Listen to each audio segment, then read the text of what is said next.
Alright, what's going on, guys? Welcome to a brand new video on the channel. I hope everything is well with you guys, as it is with me, and please hit that like button, hit that thumbs up button, and subscribe. Literally takes 1 second. It helps me out tremendously in growing this channel. Having said that though, guys, let's get right into today's workout session. What we are doing today is basically, let's call it leg day. But since we're doing 100 pull-ups every day, the daily 100, we're emphasizing the pull-ups, of course, too, and we're doing them first. Just knock them out of the way. And I did static holds on the top as well. So maybe I'm fatiguing myself a little too hard to do an actual leg day. That's up to you guys to decide how you want to manage this. This is how I'm doing it. Also, I'm auto-regulating, so I'm sort of working with it on the fly, how hard I want to go on the pull-ups on days that I'm working other muscle groups as well. That's all part of this program for me, that I can sort of just adjust accordingly and focus on the pull-ups mainly, because I am doing 100 pull-ups every day, sometimes weighted as well. So that does take some energy, or a lot of energy you could say, for me to complete other things as well, and for me to be able to preserve myself the way that I want to. What I did today though was just 10 by 10 chin-ups, 10 seconds on the top on the 10th rep each set.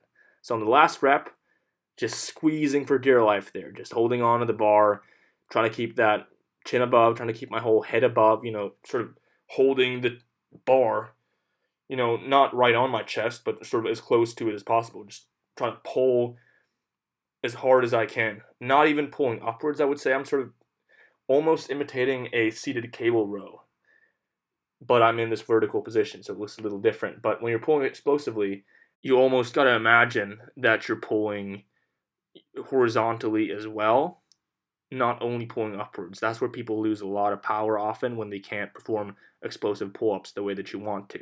Because when you've worked up a base level of strength, you should be able to do fairly explosive pull-ups. Granted, they do get worse if you're doing a lot of volume. Say, if you're doing 100 pull-ups, after 50, 60 reps, your reps are just going to be a lot slower and more fatigued, right? That makes sense. But you should be able to do some explosive pull-ups if you're training calisthenics, if you're training pull-ups often. So, it is a vertical pulling movement, don't get me wrong, but I want you to kind of think about how you're pulling. If you're looking at my reps right here, I'm sort of pulling outwards and up to get that sort of explosion upwards almost where my chest is to the bar.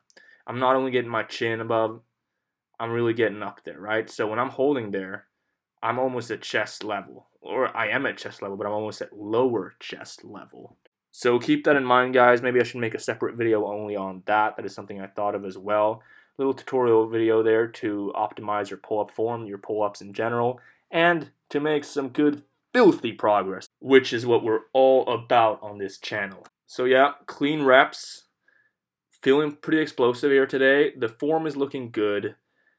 Somewhat explosive, not, ridiculously fast, because I am coming off a lot of volume and my rest has not been at all good this week, and I'm taking that into account. I'm realizing that that is not good for me, or I'm not realizing that now. I'm just, trying to get more disciplined with other areas in my life when it comes to recovering from my training. We're super disciplined with this, but we got to be disciplined with other parts of our life as well if we want to make this work. When you got a full-time job and you got other responsibilities as well, you got to be able to fit this in as good as possible. And if you're doing this, don't count yourself out on the recovery aspect of it. Keep yourself accountable there as well. And I try to, believe me, but getting in bed in time, sleeping, all that, it's really important, especially if you got to get up really, really early like I do in the morning. You got to get your sleep. You got to get your recovery in. You got to get good foods. You got to get healthy foods in, and you will perform well. That's just end of story. Be consistent. You will make progress. It's great, right? But I'm not complaining though. I had a good session in the gym, feeling good. I felt kind of sluggish getting in there, but getting warmed up, when I got a little pump, that vanished quickly, and I just started feeling better. Often the gym is the cure, movement is the cure, and you got to realize that. It's only like 1 out of 10 times, maybe I would say, where when I feel really bad before a workout, that I will feel just as bad or even worse. Maybe not even 1 out of 10, 1 out of 15. I will at least feel as good, probably better or much better after a session, if that does make sense. So yeah, happy with the form here today though. Good session. Not a lot of people in the gym, which is nice, because I'm usually here in hours when it's jam-packed and it's hard to film these videos. But I do as good as I can for you guys because I'm really trying to get these videos out and make them as good as possible with the time that I have to do it. So yeah, happy with today's workout though. I think I got 10 seconds all the way through at least, 10 or 15 on the top there, but on the like last two sets, I just couldn't do it. I got probably 5 or 6, maybe 7 seconds if I was lucky, and I couldn't just get up on the bar there above chin level, chest level there, right? So we got some work to do. We got some progress to make, which is always a good feeling as well. You got to realize that when you have all this progress in front of you, you have this work to do. See that as a good thing. Don't see it as a burden. Like, oh, I got such a long way to go, and it's not, the end of the tunnel is far away. No, don't have that mindset. Feel like, wow, I got all this progress to make if I just do the work, and it'll feel great. I'll feel accomplished, and I'll feel like I'm working towards something. That is a great feeling, guys. You got to work towards something. You got to work towards the goal. You will be rewarded. That's just the way it is. So we're working on our strength here, and man, it does feel good to just pump it out like this on a good day. Some good vibes in the gym as well, and yeah, jumping right into some leg training right after those 10 sets of 10 with static holds on the top though, and my favorite leg exercise, you guys know what it is. Walking lunges, or just lunges in general. If not walking lunges, I do like the walking ones though, where you have like a distance. So what I'm doing here is I'm walking, through this area of the gym right here that you can see, all the way right here, yeah, and walking back. So this is at least 15 reps, at least 15 reps on each leg, I would say. High volume, high reps, high repetition sets. High repetition sets is what we're working with, and just getting the nasty pump, getting down all the way there with the knee touching, but not too aggressively. Keeping that form strict as well, and just getting that glute stretch and exploding up. Lunges is objectively the best leg exercise in my opinion. It just feels great. It's good for athletic purposes. You'll feel good walking. You'll just feel like stable. Great core exercise as well. You just get everything. So lunges is something I want to get much stronger in.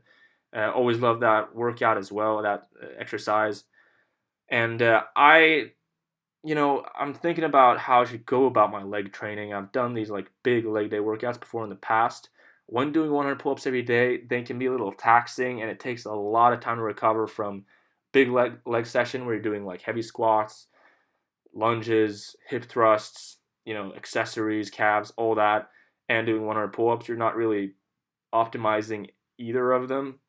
You're just doing like a lot of freaking volume and not really having a specific goal with it. So, of course, I want strong legs, don't get me wrong, but I think I'm going to sort of pick and choose my exercises and pick the cheap exercises, so to say, the ones that, cheap volume, that don't tax you too much, but still get you the best strength results for what you're working, right?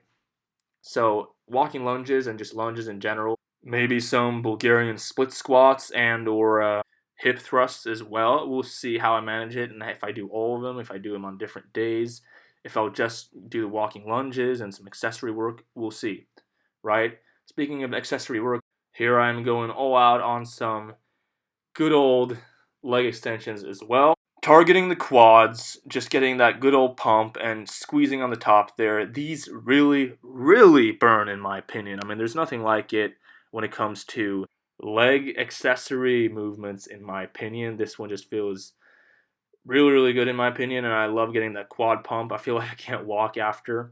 Also, here I'm doing a drop set on the last set, and Jesus, as I said, you just feel crippled after these. It takes like a solid 15 minutes for me to feel like I can walk stable again. So that's a good sign. We're just tearing every single muscle fiber within those quads. Also, good and effective way to do it for me, who's not, I'm not doing squats every day. I'm not doing lunges every day. I'm doing it, 2 times a week. So it's really good, effective movement for me to sort of have a good finisher there where I just go all out on an accessory movement like this, which isn't too taxing with the recovery as well. As you can see, I'm getting a good old pump there in the quads. Feels great. Exhausted after that. Woo! Hard to just stand up there afterwards. So, yeah, after the quad extensions, I went into some calf raises, something that I have not filmed on this channel at all. Maybe once I have. Yeah, I think I've done that once. I usually don't film stuff like this. It's hard to film in general. And here in the gym, you can see maybe not the most beautiful angle, but you see when I'm working here, which is the most important. You don't need to see my facial expressions where I'm dying from working my toothpick calves. Hashtag toothpick gang. Jokes aside, though, yeah, I don't have massive calves, so I just focus on strengthening them and getting a lot of blood on them. Getting a good calf pump, honestly, feels good. I'm not gonna lie. It really does. So finishing off there with the lower body exercises, I did the calf raises. So some good volume with the lunges, with the quad extensions, and with the seated calf raises. So good leg session all in all. After the 100 pull-ups there with the holds, getting the best of all worlds there. Really, I'm getting the holds, I'm getting the pull-ups, I'm getting all the work that I want to do for the day. Is kind of a recovery session with the pull-ups, greasing the groove, except the holds though. They got kind of hard there in the end. So I got some good contraction work, and then I got, glutes, hamstrings, explosiveness with the lunges, and then I got the quads, the front side of my legs, and the calves. Hitting the core here too, some hanging leg raises, and big finito sign, and I'm happy to be done with this leg day session. Some core, some back as well there. Good workout all in all, some good vibes in the gym. Anyway, guys, thank you guys so much for watching this video. I really appreciate you for watching all the way through. Please leave a like and subscribe. Literally takes 1 second. It helps me out tremendously in growing this channel. Having said that, though, I will see you in the next video.